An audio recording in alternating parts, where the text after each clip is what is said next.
I actually said on this programme, I think 5 weeks ago, that it was time for Qatar to step up.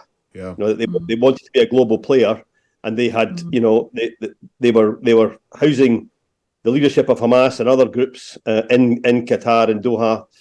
I think they have stepped up in relation to these negotiations. There is part of it which obviously has a short-term success in terms of getting hostages home. But there is, Michael Clark was also saying, there is concern that actually the reality of the situation is that not all the hostages will get home. That's just the way Hamas operates. And so there has to be consideration for the long-term impact of a deal like this.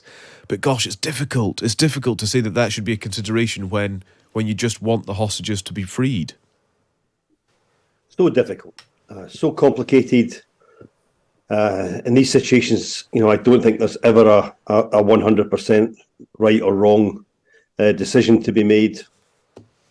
When I'm involved in discussions on these kind of situations in different parts of the world, I always remember back to the Omagh bombing, just as the Good Friday Agreement was being agreed in Northern Ireland, the biggest bombing of the Troubles, the biggest death toll in a single bombing, and the calls at that time to call off negotiations and an agreement in Northern Ireland. And yet the bravery of the leaders who stuck with it and could see the long term has meant that a whole generation of young people in Northern Ireland have been born and lived through relative peace.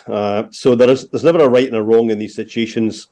It's a judgment call. I do worry about the leadership of Israel. We were worrying about them long before the 7th of October. And I don't like, instinctively, I don't like the idea of prisoners for hostages.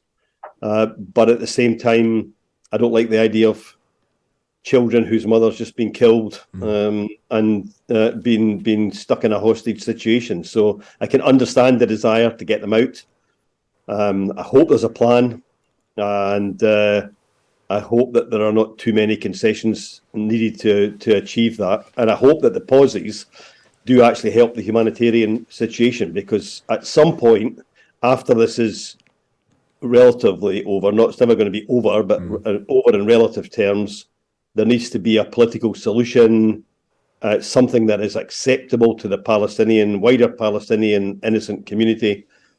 I'm pleased. I think I actually said on this programme, I think 5 weeks ago, that it was time for Qatar to step up. Yeah. You know, they wanted to be a global player, and they had, you know, they were housing the leadership of Hamas and other groups in Qatar and Doha. I think they have stepped up in relation to these negotiations, and I hope that they and other regional powers will step up in the coming weeks to try and find a more sustainable way forward that reflects peace and progress for the Palestinian people, as well as security and safety for Israel. And Nikki, does this represent then, I suppose on that point that Jack's just made, does this represent any sort of shift in terms of the global, or certainly the regional actors in a global context? Does this put Qatar kind of on the map with more gravitas and somehow commanding more from Western nations as well, given their role here?